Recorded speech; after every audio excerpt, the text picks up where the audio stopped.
ফলত এখন চায়নায় কি চলতেছে? চায়নায় গণতান্ত্রিক স্বৈরতন্ত্র চলতেছে, মিক্সিং, না গণতন্ত্র না স্বৈরতন্ত্র, গণতান্ত্রিক স্বৈরতন্ত্র, না সমাজতন্ত্রের অর্থনীতি না পূর্ণ পুঁজিবাদী অর্থনীতি, সমাজতান্ত্রিক পুঁজিবাদ। চায়না তো একই অবস্থা, রাশিয়া তো একই অবস্থা। তাহলে এখন সমগ্র পৃথিবীতে সবচেয়ে বেশি যে আইডিওলজি, যে আদর্শের উপর মানুষ আছে, সেটা হচ্ছে শাসন ব্যবস্থা চলবে ডেমোক্রেটিক ওয়েতে, গণতান্ত্রিক ওয়েতে, অর্থনীতি চলবে পুঁজিবাদী সুদী অর্থনীতি।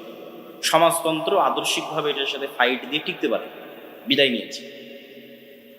কেননা তুলনামূলক গণতন্ত্র রাজতন্ত্রের চেয়ে ভালো, তুলনামূলক গণতন্ত্র স্বৈরতন্ত্রের চেয়ে ভালো, তুলনামূলক পুঁজিবাদী সিস্টেম মানুষের কাছে সমাজতন্ত্রের চেয়ে ভালো। তুলনামূলক স্বৈরতন্ত্রে থাকলে আপনি কথাও বলতে পারবেন না, দাওয়াতি কাজও করতে পারবেন না, মানুষকে ডাকতেও পারবেন না। গণতন্ত্রের নামে অন্তত আপনি বক্তব্য দিতে পারছেন, মানুষকে ডাকতে পারছেন, আলোচনা করতে পারছেন, প্রতিবাদ করতে পারছেন। এই জন্য এখন পর্যন্ত এই সিস্টেমের উপর পৃথিবী দাঁড়িয়ে আছে। এখন সমস্যা হচ্ছে এই সমাধানগুলো খুঁজে বের করেছে ইউরোপিয়ানরা তাদের সমস্যার সমাধান করতে, আর এগুলো প্রত্যেকটার সমাধান ইসলামে আগে থেকেই মজুদ আছে। যেমন ইসলামে রাষ্ট্র চলবে না ডেমোক্রেটিক ওয়েতে, ইসলামে অর্থনীতি চলবে সমাজতান্ত্রিক ওয়েতে না পুঁজিবাদী ওয়েতে, ইসলামে রাষ্ট্রের খেলাফাহ সিস্টেম, এটা বর্তমান যে পার্লামেন্টারি সিস্টেম আছে তার চেয়ে শতগুণ উন্নত, স্বৈরতন্ত্র এবং রাজতন্ত্রের চেয়ে শতগুণ উন্নত। সবচেয়ে ব্যালেন্সড হচ্ছে খেলাফা। এখানে যেমন খলিফা আল্লাহর কাছে দায়বদ্ধ, ঠিক তেমনি সে পরিপূর্ণরূপে স্বৈরাচারও তার পক্ষে হওয়া সম্ভব নয়, কেননা শুরার হাতে ক্ষমতা আছে। আর এই গণতান্ত্রিক ওয়েতে যে আমলাতান্ত্রিক জটিলতা তৈরি হয়েছে, হাসনাত আবদুল্লাহ কয়েকদিন আগে বক্তব্যে বলতেছিল যে এই রুম থেকে চিঠি লেখে পাশের রুমে পাঠানোর জন্য, ওই চিঠি আবার পোস্ট অফিসে যায়, পোস্ট অফিস থেকে তারপরে পাশের রুমে আসে। মানে আপনি কোনো একটা কাজ করতে যাবেন সচিবালয়ে, তো এই গণতান্ত্রিক সিস্টেম যেইভাবে আমলাতান্ত্রিক জটিলতা তৈরি করে রেখেছে, কোনো একটা কাজ 5 বছরের নিচে 10 বছরের নিচে বের করা সম্ভব না। কোনো একটা মামলা 20 বছরের নিচে, 40 বছরের নিচে, 50 বছরের নিচে মানুষের সমাধান করা সম্ভব না। তাহলে এই সিস্টেম কি ন্যায় দিতে পারবে? কোশ্চিনকালেও এই সিস্টেম ন্যায় দিতে পারবে না। কিন্তু খেলাফা খুব ট্রান্সপারেন্ট, খুব সহজ, দ্রুত মানুষের দরজায় ন্যায় পৌঁছে দেওয়া, এটা হচ্ছে ইসলামী রাষ্ট্র ব্যবস্থার মূলনীতি। সবচেয়ে মানুষের উপকারী রাষ্ট্রীয় ব্যবস্থা হচ্ছে খেলাফা। আহলুল হাল্লি ওয়াল আকদ, যারা জ্ঞানী গুণী ব্যক্তি, তারা একত্রিত হয়ে বসে নিজেকে বাদ দিয়ে চিন্তা করবে কে নেতৃত্বের যোগ্য। যেমন এখন যে সরকারেরা ক্ষমতায় আছে, এরা যে কোনো রাজনৈতিক সরকারের চাইতে ন্যূনতম হলো ভালো দেশ চালানোর চেষ্টা করবে, অথবা চেষ্টা করেছে। যা পরে যারা আসবে তারাও বুঝবে, আগে যারা চলে গেছে তারাও বুঝবে। কেন? এই কারণে যে এখানে নির্বাচনের পদ্ধতিটা ছিল খেলাফা পদ্ধতি। মানুষ নিজেকে বাদ দিয়ে চিন্তা করবে যে কে যোগ্য, তাকে দায়িত্ব দাও। আর যখনই আপনি চিন্তা করবেন যে না আমিই হব, আর একজন বলবে যে না আমিই হব, তখন যে বিভেদ, কাড়াকাড়ি, বিদ্বেষ, হিংসা এবং মারামারি তৈরি হবে, এটা কখনো নেতৃত্বের পদ্ধতি নয়। তো যাক, আমার বক্তব্যের ধারাবাহিকতায় একটু সামনের দিকে আগাই। তাহলে রাষ্ট্রের দরকার আছে, যেটা বক্তব্য দিয়ে শুরু করেছি। রাষ্ট্রের সমাধান মুসলমানদের কাছে আগে থেকেই আছে, যে রাষ্ট্র চলবে খেলাফা সিস্টেমে, আর অর্থনীতি চলবে ইসলামী অর্থনীতি, না পুঁজিবাদ না সমাজতন্ত্র। ব্যক্তি টাকা ইনকাম করবে, ব্যক্তি মালিক হবে, কিন্তু জাকাতও দিতে হবে, সমাজের গরিব শ্রেণীকে ওসরও দিতে হবে। ভারসাম্য, সবচেয়ে সুন্দর, সবচেয়ে দামি, সবচেয়ে ব্যালেন্স সিস্টেম। এখন রাষ্ট্র কিভাবে তৈরি করবে? আধুনিক বিজ্ঞান বলতেছে যে 4টে জিনিসের উপর রাষ্ট্র তৈরি হয়। জনগণ থাকতে হয়, নিজস্ব জমি ভূখণ্ড থাকতে হয়, সরকার থাকতে হয়, সার্বভৌমত্ব থাকতে হয়। আর মুকদ্দমা ইবনে খালদুন লিখতেছেন যে 4টা জিনিসের উপর ভিত্তি করে রাষ্ট্র টিকে থাকে। উনি বেশিরভাগ ইসলামিক হিস্ট্রিরই পর্যালোচনা করেছেন। সেই 4টে জিনিসের 1 নাম্বার বলেছেন আসাবিয়া, আইডিওলজি, নির্দিষ্ট আদর্শের উপর কট্টর হওয়া, নির্দিষ্ট আদর্শের উপর শক্ত হওয়া। এটা ছাড়া কোনোদিন রাষ্ট্র প্রতিষ্ঠা হয় না। যেমন যারা সমাজতান্ত্রিক রাষ্ট্র প্রতিষ্ঠা করেছে ওরা সমাজতন্ত্রের আদর্শের উপর খুব কট্টর, খুব শক্ত ছিল। আজকে যারা গণতান্ত্রিক রাষ্ট্র প্রতিষ্ঠা করতেছে তারা সবাই দেখবেন, সবার মুখে বলি যে গণতন্ত্রই মুক্তি, গণতন্ত্রই মুক্তি, সবাই বলবে, বাক্য বিনা বাক্য ব্যয়ে বলবে। তার মানে গণতন্ত্রের উপর কট্টর হওয়াই গণতান্ত্রিক রাষ্ট্র প্রতিষ্ঠার মূল শর্ত। সমাজতন্ত্রের উপর কট্টর হওয়াই সমাজতান্ত্রিক রাষ্ট্র প্রতিষ্ঠার মূল শর্ত। আজকে ইসরায়েলেরা রাষ্ট্র প্রতিষ্ঠা করেছে ইহুদিবাদের উপর কট্টর হওয়ার মাধ্যমে। আজকে হিন্দুরা রাষ্ট্র প্রতিষ্ঠা করেছে হিন্দুত্ববাদী আদর্শের উপর কট্টর হওয়ার মাধ্যমে। তো মুসলমানেরা একদিনে রাষ্ট্র তৈরি করতে পারবে, ইসলামী রাষ্ট্র। শুধু বলতে হবে যে হিন্দুরা যেমন সাহস করে বলতে পেরেছে যে না আমাদের হিন্দুত্ববাদকে আমরা রাষ্ট্রে প্রতিষ্ঠা করব, মুসলমানদেরকে সাহস করে বলতে হবে যে না আমরা কট্টরভাবে ইসলামে বিশ্বাসী এবং রাষ্ট্রে ইসলাম প্রতিষ্ঠা করব। যখন কট্টরভাবে বলতে পারবেন সেদিন রাষ্ট্র প্রতিষ্ঠা হয়েছে। আসাবিয়া, খুব শক্ত হতে হবে নিজের দিনের উপর, নিজের ধর্মের উপর। এটাই স্বাধীনতা, এটাই ইসলামী রাষ্ট্র প্রতিষ্ঠার মূল শর্ত। এবং উখুওয়াত, ভ্রাতৃত্ব তৈরি হবে মানুষের ইসলামিক আইডিওলজির উপর ভিত্তি করে, কালিমাত লা ইলাহা ইল্লাল্লাহর উপর ভিত্তি করে। 2 নম্বরে উনি বলছেন রাষ্ট্র প্রতিষ্ঠার জন্য ন্যায় লাগবে। রাষ্ট্র টিকে থাকে ন্যায়ের উপর ভিত্তি করে। কেন রাষ্ট্রের বিচারকরা, রাষ্ট্রের সরকারেরা মূলত আল্লাহ সুবহানাহু ওয়া তাআলা যে দায়িত্ব পালন করে থাকেন সেই দায়িত্ব পালনের কাজ করেন। আল্লাহ বিচার করবেন, তিনি সকল বিচারকের বিচারক, বিচার করা তার দায়িত্ব, পৃথিবী পরিচালনা করা তার দায়িত্ব। তাহলে সাময়িকভাবে যখন আপনি রাষ্ট্র ক্ষমতার মালিক, তখন আপনি কি কুলিল্লাহুম্মা মালিকাল মুলকি তুতিল মুলকা মান তাশা, আল্লাহর এই বিশাল রাজত্বের মধ্যে ন্যূনতম রাজত্বে সামান্য সময়ের জন্য আল্লাহ আপনাকে দিন। মানে যেটা আল্লাহ সুবহানাহু ওয়া তাআলার গুণ যে উনি রাজাধিরাজ, মালিকাল মুলক তুতিল মুলকা মান তাশা, ওই গুণ থেকে ন্যূনতম একটা গুণের আল্লাহ সুবহানাহু ওয়া তাআলা সামান্য সময়ের জন্য পৃথিবীর একটা সামান্য অংশের সামান্য ক্ষমতা আল্লাহ সুবহানাহু ওয়া তাআলা আপনার হাতে। তো এই জন্য এখানে ন্যায় লাগবে। ন্যায় ছাড়া আল্লাহ সুবহানাহু ওয়া তাআলার আদর্শের সাথে মিলবে না। এখানে আল্লাহ ন্যায় করায়, ন্যায় যেখানে নাই ওই রাষ্ট্র ব্যবস্থা ভেঙে পড়বে। গত 16 বছর যে রাষ্ট্র ব্যবস্থা চলেছে ভেঙে গেছে, টিকতে পারে। ন্যায় না থাকলে কোনো রাষ্ট্র ব্যবস্থা টিকবে না। আসাবিয়া লাগবে, নিজের দিনের উপর শক্ত হতে হবে। 2 নম্বর, ন্যায় প্রতিষ্ঠার প্র্যাকটিস শুরু করতে হবে। 3, মুকাদ্দাম ইবনে খালদুন তিনি লিখেছেন যত রাষ্ট্র ধ্বংস হয়ে গেছে ভোগ বিলাসিতার কারণে, এবং 4 নম্বর দুর্নীতির কারণে ধ্বংস হয়ে গেছে। ইসলামী রাষ্ট্র মানে সবাই হিজাব করবে, সবাই পর্দা করবে, সবাই নামাজি হবে, এটা তো অবশ্যই আছে। কিন্তু সবাই ধরেন সালাত আদায় করলো, সবাই হিজাব করলো, পর্দা করলো, কিন্তু সবাই একজন আরেকজনের উপর জুলুম করতেছে, তাহলে এটা ইসলামী রাষ্ট্র নয়। সবাই উমরা করে এসে, হজ করে এসে, রাতে তাহাজ্জুদের সালাত আদায় করে এসে ঘুষ খাচ্ছে, সুদ খাচ্ছে, মানুষকে হত্যার আদেশ দিচ্ছে, এটা ইসলামী রাষ্ট্র নয়। ইসলামী রাষ্ট্র মানে যেখানে প্রত্যেকটা মানুষ তার ন্যায় বুঝে পাবে, 1 টাকাও দুর্নীতি হবে না। যতই বলেন 1971 স্বাধীনতা পেয়েছে, আপনি বাংলাদেশের পুলিশ আইন বের করেন, বাংলাদেশের ফাউন্ডেশনের অনুমোদন হবে সেটার আইন বের করেন, যে কোনো আইনে হাত দেন, সব ব্রিটিশ কাঠামোর উপর দাঁড়িয়ে আছে। কাঠামো চেঞ্জ হয়। তাহলে ডেমোক্রেটিক সিস্টেম, সেকুলার সিস্টেম, এগুলো ইউরোপেরা তাদের সমস্যা সমাধান করার জন্য আবিষ্কার করেছে। তারপরে মুসলমান দেশগুলোকে যখন তারা দখল করে নিয়েছে, তখন এই জিনিসগুলো তারা মুসলমানদের হিসাব করেছে, না এটাই তোমাদের সমস্যার সমাধান। তোমরাও অন্ধকার যুগে ছিল, তাহলে মুসলমানরা তো কোনোদিন অন্ধকার যুগে ছিলই না।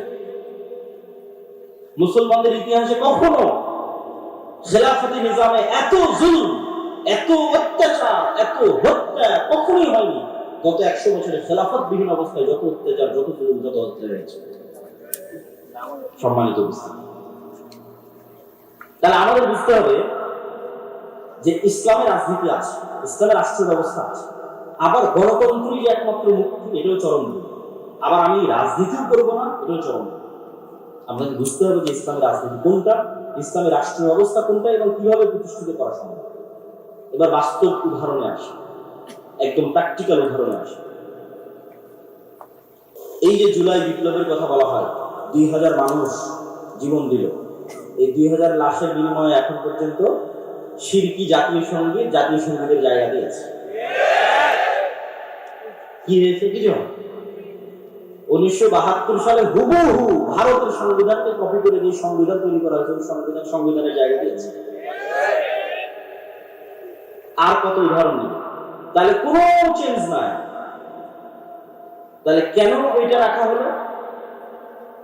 এটাই আমি বলি যে প্রিম্যাচুর ডেলিভারি, মানে বাচ্চা হওয়ার সময় হওয়া আগেই যদি বাচ্চা হয়ে যায়। কেননা প্রকৃত ইসলামের উত্থান তখনই সম্ভব যখন আগের কাঠামো পরিপূর্ণ ধ্বংস হয়ে যাবে। তখন আগের কাঠামো বজায় রেখে পূর্ণাঙ্গ ইসলাম প্রতিষ্ঠা সম্ভব নয়। আগের কাঠামো পরিপূর্ণরূপে ধ্বংস হয়ে যাবে, ওখান থেকে পূর্ণাঙ্গ ইসলামী খেলাফতের উত্থান। তো এই জন্য আমেরিকা খুব ভালোভাবে জানে যে আজকে যদি প্রধানমন্ত্রী পদত্যাগ না করে, আজকে যদি আর্মি জনগণের বুকে গুলি চালায়, তাহলে কালকে বাংলাদেশের মানুষের ওই সময় যে রাগ ছিল মাথায়, তো বাংলাদেশের মানুষ রাতের অন্ধকারে অস্ত্র হাতে উঠিয়ে নিত। যখন বাংলাদেশের মানুষ অস্ত্র হাতে উঠিয়ে নিত, সিরিয়ার মতো পরিবেশ তৈরি হয়ে যেত। সিরিয়ার বাশার আল আসাদের বাহিনী নিজ জনগণের বুকে গুলি চালাচ্ছে, বাংলাদেশ আর্মিও তার জনগণের বুকে গুলি চালাচ্ছে। বাংলাদেশের মানুষ অস্ত্র উঠিয়ে নিত, ইন্ডিয়ান আর্মিও বাংলাদেশে ঢুকে যেত, 15-20 বছর যুদ্ধ চলত, আগের কাঠামো পরিপূর্ণরূপে ধ্বংস হয়ে যেত। আগের কাঠামো পরিপূর্ণরূপে ধ্বংস হওয়ার পর পূর্ণাঙ্গ ইসলামী খেলাফতের উত্থান হতো। কিন্তু এতে অনেক রক্ত, অনেক শ্রম, অনেক পরিশ্রম। কিন্তু আমেরিকা এটা খুব ভালোভাবে জানে যে এখন যদি আর্মি অস্ত্র উঠায়, তাহলে এই কাঠামো শেষ। যে গণতান্ত্রিক কাঠামো আছে, ব্রিটিশদের যে কাঠামো আছে, এটার কবর রচনা হয়ে যাবে। অতএব যার উপর রাগ উঠেছে সে পদত্যাগ করুক, মানুষ ঠান্ডা হয়ে যাক, কিন্তু কাঠামো বেঁচে যাক। বুঝেননি মনে হয়? তাহলে সব মানুষের রাগ উঠে গেছে, বাঙালি যেহেতু হুজুগে বাঙালি, যেই মানুষের উপর রাগ উঠে গেছে, বাবা তুমি এখন সরে যাও, সরে গেল, মানুষ সব ঠান্ডা হয়ে গেল। কাঠামো যে কার সেই কার, কোনো পরিবর্তন নাই। এই হলো অবস্থা, সম্মানিত উপস্থিতি। এবং এইভাবেই খেলা হয়। যেহেতু আজকের আধুনিক বিশ্বের মূল ক্ষমতার চাবিকাঠি তাদের হাতে, সুতরাং তারা এইভাবেই খেলে। তাদের কাঠামো তাদের টিকিয়ে রাখতে হয়, কেন কাঠামো ভেঙে পড়লে সেখান থেকে ইসলামের উত্থান হয়। এটা খুব ভয়ঙ্কর জিনিস, এটা তারাও খুব ভালোভাবে জানে, তাদের জন্য এটা খুবই ভয়ঙ্কর। এখন আসি যে আমরা আসলে যদি ইসলামী রাষ্ট্র প্রতিষ্ঠা করতে চাই, আমরা এখন এই কাঠামোর মধ্যে থেকে কিভাবে চেষ্টা করি। আমি যারা গণতান্ত্রিক রাজনীতি করতেছে, গণতান্ত্রিকভাবে মুসলমানদের অধিকার আদায়ের চেষ্টা করতেছে, আমি কোনো সময় গত 2 বছরে তাদেরকে আঘাত দিয়ে হিট করে কথা বলা, আমি ওই পর্যায়ে যেতে চাই না। আমি সবসময় যৌক্তিক প্রশ্ন তুলে ধরতে চাই, যাতে মানুষ চিন্তা করার সুযোগ পায় যে আমি যেটা করতেছি এটাই কি একমাত্র রাস্তা, না আসলে আর কোনো রাস্তা ছিল। কেন নিয়ত তো সবার ঠিক, সবাই তো বলতেছে আমরা রাষ্ট্র ক্ষমতা ইসলাম দেখতে চাই।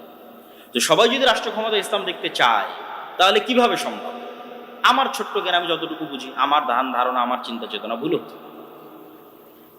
আমি মনে করি 1 নাম্বার, ঈমান বিল গায়েবের ওপর যদি সর্বোচ্চ লেভেলের ইয়াকিন না থাকে, আজকে যদি বাংলাদেশের সকল মানুষ আমাকেও ভোট দেয়, আমি বাংলাদেশের ক্ষমতায় গিয়ে ইসলাম প্রতিষ্ঠা করতে পারবো না। কেন আপনাকে বলি, একটু বুঝিয়ে বলি। আজকে আপনি যত সুযোগ সুবিধা ভোগ করতেছেন, বিদ্যুৎ চলতেছে, জেনারেটর চলতেছে, ক্যামেরা চলতেছে, মোবাইল চলতেছে, ইন্টারনেট, নেটওয়ার্ক, বিদেশে হাজার হাজার মানুষ কাজ করতেছে, আমেরিকাতে, ইউরোপে, সৌদি আরবে ইনস্ট্যান্ট টাকা বাংলাদেশে পাঠিয়ে দিচ্ছে। বাংলাদেশের সাথে সারা বিশ্বের কত বড় বড় ব্যবসায়ী ডলারের ভিত্তিতে ব্যবসা করতেছে।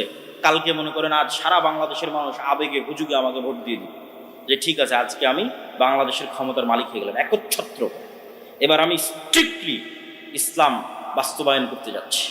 যখন আমি স্ট্রিক্টলি ইসলাম বাস্তবায়ন করতে যাব, তখন বিশ্বের যারা মোড়ল আছে তারা কি আমার সাথে থাকবে না আমার শত্রুতা করবে? শত্রুতা করবে, আমার সাথে থাকবে না। তাহলে বিশ্বের মোড়লরা যখন আমার সাথে শত্রুতা করবে, আমি আপনাকে বিদ্যুৎও দিতে পারবো না, আপনার বাড়িতে এসিও চলবে না, আপনার বাড়িতে ফ্যানও চলবে না, তারপরে আপনি বহির্বিশ্বের সাথে ব্যবসা করতেছেন সেটাও চলবে না, খুব ভোগবিলাসী জীবনযাপন করছেন সেটাও চলবে না, আইফোন ইউজ করতে পারবেন না, তারপর হয়তো অ্যান্ড্রয়েড ফোন ইউজ করতে পারবেন না। যত রকমের বাধা তৈরি হতে পারে, সংকুচিত হয়ে যেতে পারে আপনার রিজিকের রাস্তা, আপনার আরামায়েশের রাস্তা, ভোগবিলাসের রাস্তা। যতভাবে আমেরিকা পাবন্দি দিয়ে, মানে এই রাষ্ট্রের উপর পাবন্দি চাপিয়ে যতভাবে আপনাকে সংকুচিত করবে, তখন আপনার বাঁচবেন কিভাবে? বাঁচার রাস্তা কি? যদি আপনার আগে থেকে ঈমান থাকতো, ঈমান বিল গায়েব যদি ইয়াকিনের লেভেলে থাকতো, ঈমান বিল গায়েবের একটা হচ্ছে আখিরা, পরকাল, যে এই দুনিয়া কিছুই না, এই দুনিয়াতে মরি বাঁচি এটা কিছুই না, পরকালের সফলতা সব কিছু, এটা মুখের কথা না। যদি ইয়াকিনের লেভেলে থাকে, আল্লাহ সাহায্য করতে পারে, আল্লাহ সাহায্য করবে, ফেরেশতারা আছে, ফেরেশতাদের মাধ্যমে আল্লাহ সুবহানাহু ওয়া তাআলা সাহায্য পাঠান। এই ঈমান যদি ইয়াকিনের লেভেলে থাকতো তাহলে আপনি ধৈর্য ধারণ করতেন, সাথ দিতেন। কিন্তু যেহেতু আপনার ঈমান বিল গায়ব ইয়াকিনের স্তরে নাই, পরের দিন আপনি আমার বিরুদ্ধে রাস্তায় নামবেন। এই বিদ্যুৎ নাই, কারেন্ট নাই, কিছু নাই, কিসের সরকার, ভাগাও, কিসের ইসলাম? কেন আপনি তো যেই লেভেলে আছেন ওই লেভেল থেকে ধাপ করে নিচে নামতে পারবেন। আফগানিস্তান ওরা টিকে গেছে কেন? পরিপূর্ণ ধ্বংস হয়ে গেছে, মানুষের চাহিদাই নাই। 40 বছর থেকে যুদ্ধ চলতে চলতে মানুষের চাহিদাই নাই। কোনো মতে যদি জীবনের নিরাপত্তা পাওয়া যায়, কোনো মতে যদি ন্যায় বিচারের নিরাপত্তা পাওয়া যায়, সেটাই আমাদের জন্য যথেষ্ট। তখন টিকে গেছে। তাহলে ঈমান বিল গায়ব লাগবে ইয়াকিনের স্তর, অন্তত 90% মানুষের। তো মানুষের যতক্ষণ ঈমান ঠিক না হবে ততক্ষণ আমি ক্ষমতায় গেলেও এদেশে ইসলাম চালাতে পারবো, এদেশে ইসলাম প্রতিষ্ঠা এবং পরিচালিত করতে পারবো, কম্প্রোমাইজ করতে। কেন মানুষের ঈমান নাই, ঈমান নষ্ট হয়ে গেছে। এই জন্য আল্লাহর পথে যাত্রা এই বইটা পড়তে হবে। এটা কিন্তু আমার অনুভূতি থেকে লেখা, যে জুলাই পরবর্তী যখন সব ঘরানার আলেম ওলামা দল সংগঠন ইসলামী সবার সাথে যখন উঠা বসা করার সুযোগ হলো, তখন আমি নিজে রিয়েলাইজ করলাম যে ঈমান বিল গায়বে মুসলমানদের বিশ্বাস নেই। এমনি মুসলমানেরা মুখে বলে আল্লাহর উপর বিশ্বাস, ফেরেশতার উপর বিশ্বাস, পরকালের উপর বিশ্বাস, বাস্তবে নাই। এবং লাস্ট গত কয়েকদিন এটার উপরেই আমার বক্তব্য আছে, যদি কারো বক্তব্য দেখার সুযোগ থাকে অথবা আগামীকাল যদি কথা বলার সুযোগ হয়, তখন ঈমান বিল গায়বের উপর ইয়াকিনের লেভেলে ঈমান বিল গায়বের বিশ্বাস থাকে। 2, ঈমান বিল গায়বের সবচেয়ে বড় বিষয় হচ্ছে আল্লাহর শক্তি, আল্লাহর ক্ষমতার উপর ভরসা। মুসা আলাইহিস সালাম জীবনেও তার দুনিয়াবী শক্তি দিয়ে ফেরাউনের সাথে জিততে পারবে না। মুহাম্মদ সাল্লাল্লাহু আলাইহি ওয়াসাল্লাম, খোলাফায়ে রাশিদিন, আমর ইবনে আস, খালিদ বিন ওয়ালিদ, এদের ক্ষমতা নাই দুনিয়াবী শক্তি দিয়ে পারস্য রোমান সাম্রাজ্যের বিরুদ্ধে জিতে, কোনোদিন সম্ভব না। ইসলাম কোনোদিন দুনিয়াবী শক্তিতে বিজয় অর্জন সম্ভব না। সালাউদ্দিন আইয়ুবের দুনিয়াবী শক্তিতে ফিলিস্তিন বিজয় সম্ভব না। এরা সব আল্লাহর সাহায্য। তো আল্লাহর সাহায্য পৃথিবীতে নেমে আসবে কি যখন ঈমান বিল গায়ব হয়ে যাবে। আগের বক্তব্য যখন শুনবেন বা এই বইটা যখন পড়বেন, যখন আপনার ইয়াকিনের লেভেলে চলে যাবে না ফেরেশতা আকাশ থেকে নেমে আসতে পারে, ইয়াকিনের লেভেলে যখন চলে যাবে না এই দুনিয়া কিছুই না, পরকালই সব কিছু, ইয়াকিনের লেভেলে যখন চলে যাবে, আল্লাহ সুবহানাহু ওয়া তাআলার অস্তিত্ব এবং ক্ষমতার উপর বিশ্বাস যখন ইয়াকিনের লেভেলে চলে যাবে, তখন এবার আপনি আমল দিয়ে আল্লাহর সাহায্য দুনিয়াতে টেনে নিয়ে আসবেন। আর পৃথিবীতে আল্লাহর সাহায্য টেনে নিয়ে আসার সবচেয়ে শক্তিশালী টেকনোলজিগুলো মুসলমানদের কাছে আছে। এটাই মুসলমানদের বিজয়ের রাস্তা। যেমন আল্লাহর সাহায্য পৃথিবীতে টেনে নিয়ে আসার সবচেয়ে বড় শক্তিশালী টেকনোলজি সালাত, 5 ওয়াক্ত সালাত, রাতের সালাত, এগুলো আল্লাহর আসমানি সাহায্যকে পৃথিবীতে টেনে নিয়ে আসে। এই জন্য যুদ্ধের মাঠেও একদল মুজাহিদ যুদ্ধ করবে আর একদল মুজাহিদ সালাত আদায় করবে। দুনিয়াবি লজিকে এটা টিকে না। কিন্তু যখন ঈমান বিল গায়ব থাকবে তখন ওটাই বাস্তব। কেন ওই সালাতটা আল্লাহর সাহায্য আসমান থেকে টেনে নিয়ে আসে। আল্লাহর সাহায্য ছাড়া মুসলমানদের বাঁচার কোনো রাস্তা নেই। তো আপনার আমল আল্লাহর সাহায্য টেনে নিয়ে আসবে। সালাত পৃথিবীর সবচেয়ে শক্তিশালী টেকনোলজি, যা আল্লাহর সাহায্য আসমান থেকে টেনে নিয়ে আসতে পারে। আর রাতের সালাত তার চেয়েও বেশি পাওয়ারফুল। আর 2 নম্বর হচ্ছে সাউন্ড টেকনোলজি। সাউন্ড টেকনোলজির ন্যূনতম জ্ঞান আল্লাহ সুবহানাহু ওয়া তাআলা সুলাইমান আলাইহিস সালামকে দিয়েছিলেন। সাউন্ড টেকনোলজি মানে হচ্ছে এরা সবাই সব কথা বুঝে। এই কাঠও কথা বুঝে, এটাও কথা বুঝে, এটাও কথা বুঝে, শুধু বুঝে না, এরা কথা বলতেছে। এরা সবাই কথা বলতে পারে। ইউসাব্বিহু লিল্লাহি মা ফিস সামাওয়াতি ওয়া মা ফিল আরদ। আসমান জমিন এবং তার মধ্যে যা কিছু আছে সব আল্লাহর তাসবিহ পাঠ করে। তো এইটার ন্যূনতম জ্ঞান সুলাইমান আলাইহিস সালামকে দেওয়া আছে, যে পাখি কি বলতেছে সুলাইমান আলাইহিস সালাম বুঝতেন, উনি আবার পাখির সাথে কথা বলতেন। তো আল্লাহ আসমান জমিন সৃষ্টি করেছে কুন ফায়াকুন সাউন্ড দিয়ে। আল্লাহ পৃথিবী আসমান জমিন ধ্বংস করবে ইসরাফিলের বাঁশির আওয়াজ, সাউন্ড দিয়ে। সাউন্ড টেকনোলজি সবচেয়ে পাওয়ারফুল। তো এই সবচেয়ে পাওয়ারফুল জিনিসটা মুসলমানদের কাছে দেওয়া আছে। এই জন্য সর্বশ্রেষ্ঠ মুজিজা হচ্ছে কোরআন। কেননা কোরআন কার সাউন্ড বলেন তো? কোরআন কার আওয়াজ? এটা আল্লাহর আওয়াজ, আল্লাহর সাউন্ড। এই সবচেয়ে পাওয়ারফুল। এবং জিকির প্রভাব সৃষ্টি করে। কেন এগুলো সব কিছু সাউন্ড বুঝে এবং ফিল করতে পারে। যেমন ওয়েভ, আমরা যে আমার ওয়েভের মধ্যে দিয়ে আমার সাউন্ড লাইভে আমেরিকায় বসে মানুষ শুনতেছে, এটা ওয়েভের মধ্যে দিয়ে ভেসে আমেরিকা যাচ্ছে। ওই ইসরায়েল তার ওয়েভ অন করে দিয়ে মোবাইলের বিস্ফোরণ ঘটাচ্ছে, ইরানের বিজ্ঞানীদের রুমের মধ্যে বিস্ফোরণ হয়ে যাচ্ছে। কেন ওই ওয়েভটা মোবাইল রিসিভ করতেছে। তো মোবাইল যেমন ওয়েভ রিসিভ করে, এই মোবাইল সাউন্ডও বুঝে। এই জন্য জিকির সবচেয়ে পাওয়ারফুল, কোরআন সবচেয়ে পাওয়ারফুল। এই জন্য কিয়ামতের পূর্ব মুহূর্তে মুসলমানদের তাকবীর ধ্বনিতে শহর বিজয় হয়ে যাবে। তাহলে মুসলমানেরা যখন আমলের মাধ্যমে আল্লাহর সাহায্যকে আসমান থেকে টেনে নিয়ে আসবে আর ঈমান বিল গায়ব ইয়াকিনের লেভেলে চলে যাবে, 3 নাম্বার প্রকৃত নেতৃত্বের বিকাশ লাগবে। সবই করলাম, ঈমান আছে, আমল করলাম, কিন্তু প্রকৃত নেতৃত্বের বিকাশ হলো। বানু ইসরাইলদের মধ্যে প্রকৃত নেতৃত্বের বিকাশ হয়নি। মুসলমানদের ইউরোপীয় উপনিবেশের 200 বছর শাসনের কারণে মুসলমানদের নেতৃত্বের চরিত্র ধ্বংস হয়ে গেছে। নাই, কোনো মুসলমানের মধ্যে ইল্লা মান রাহিমা রব্বি নেতৃত্বের চরিত্র নাই। সব মুসলমান নামাজ পড়তেছে, জাকাত দিচ্ছে, রোজা রাখতেছে, মুখে ইমানের কথা বলতেছে, কিন্তু সবাই মুনাফিক। লাম ইয়াদখুলিল ঈমান ফি কুলুবিহিম, কলবে ঈমান ঢোকেনি। ইজা যখনই কথা বলে মিথ্যা বলে, ওই যে ওয়াদা আখলাফা, ওয়াদা করলে ভঙ্গ করে, ওই যে তুমি না খাওয়া না, দায়িত্ব দিলে আমানতের খেয়ানত। এই স্বভাবগুলো কোথায় থেকে পেয়েছে? এগুলো বানু ইসরায়েলদের স্বভাব। ইউরোপীয় উপনিবেশে গোলামির মাধ্যমে স্বভাবগুলো অর্জন করেছে। আর বানু ইসরায়েলেরা ফেরাউনের গোলামি করে এই স্বভাব অর্জন করেছে। মুসা আলাইহিস সালামও যদি বানু ইসরায়েলদের সাথে বড় হতো, মুসা আলাইহিস সালাম এরকম হইত। এই জন্য আল্লাহ মুসা আলাইহিস সালামকে ন্যায় পরায়ণতা, সত্যবাদিতা, আমানতদারিতার নেতৃত্বের মৌলিক গুণের উপর বড় করার জন্য ফেরাউনের বাড়িতে বড় করেছে। কেন? ফেরাউনের বাড়িতে রিজিকের সংকট ছিল না, মারামারি ছিল না, কাটাকাটি ছিল না, হিংসা ছিল না, বিদ্বেষ ছিল না। প্রিন্স যেভাবে বড় হয় সেভাবে বড় হয়। তাহলে জন্মগত স্বভাবের উপর বড়, জন্মগত সত্যবাদিতা, ন্যায় পরায়ণতা, আমানতদারিতার উপর বড়।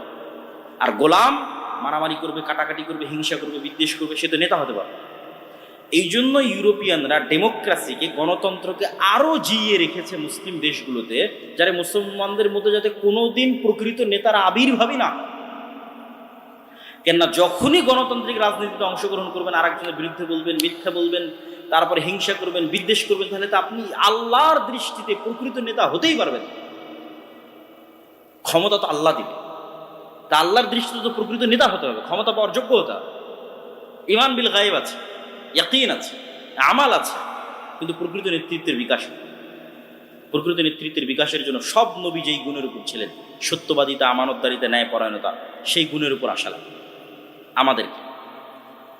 সত্যবাদিতা, ন্যায় পরায়ণতা, আমানতদারিতা, এইভাবে যখন কেউ এই গুণের উপর চলে আসবে, যেটা আল্লামা ইকবাল বলেছিলেন, সাবাক ফিরসে পার সাদাকাত কা, শুজাআত কা, আদালত কা, লিয়া জায়েগা তুঝসে কাম, দুনিয়া কি ইমামত কা।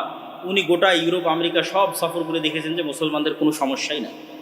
কেন? উনি সব আইডিওলজি বুঝেন। কিরে, এরা তো গণতন্ত্রের পিছিয়ে ছুটতেছে, এরা সমাজতন্ত্রের পিছিয়ে ছুটছে, এর চেয়ে ভালো সমাধান তো মুসলমানদের কাছে আছে, তাহলে এরা পারতেছে না কেন?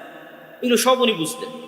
সব বুঝে উনি সামারি বের করলেন, মুসলমানদের কাছে এত সুন্দর নামাজ আছে, এত সুন্দর সালাত আছে, জিকির আছে, সবই আছে মুসলমানদের কাছে, এত সুন্দর পরিবার ব্যবস্থা আছে, পৃথিবীতে কোথাও নাই, তাও মুসলমানেরা মাজলুম কেন? তো সামারি বের হলো মুসলমানদের নেতৃত্বের যোগ্যতা তৈরি হওয়ার সব রাস্তা ইউরোপিয়ানরা বন্ধ করে রেখে দিচ্ছে। এরা পরস্পর মারামারি করবে, কাটাকাটি করবে, হিংসা বিদ্বেষ করবে, দুর্নীতি করবে, এই স্বভাবের উপর এদেরকে বড় করবে। আফ্রিকায় সব বড় বড় মুসলিম দেশের রাষ্ট্রনেতারা টাকার কাছে বিক্রি হয়ে যায়। বাংলাদেশের নেতারাও দেখবেন যে টাকার কাছে, ক্ষমতার কাছে বিক্রি হয়ে যায়। পাকিস্তানের নেতারা বিক্রি হয়ে যায়। কেন? কারো সত্যবাদিতা, ন্যায় পরায়ণতা, আমানতদারিতা নাই। তুমি বলেছো মুসলমানেরা তোমাদের কাছে সব আছে, তোমরা সত্য বলা শিখো, ন্যায় পরায়ণ হওয়া শিখো, আমানতদার হওয়া শিখো, আল্লাহ তোমাদেরকে পুনরায় পৃথিবীর নেতৃত্ব দিয়ে দিবে। বলেন ইনশাআল্লাহ। তাহলে ঈমান বিল গায়েব লাগবে, আল্লাহর সাহায্য আকাশ থেকে টেনে নিয়ে আসতে পারতে হবে, ঠিক আছে? আর আগের যে কাঠামো আছে, ওই কাঠামো পরিপূর্ণ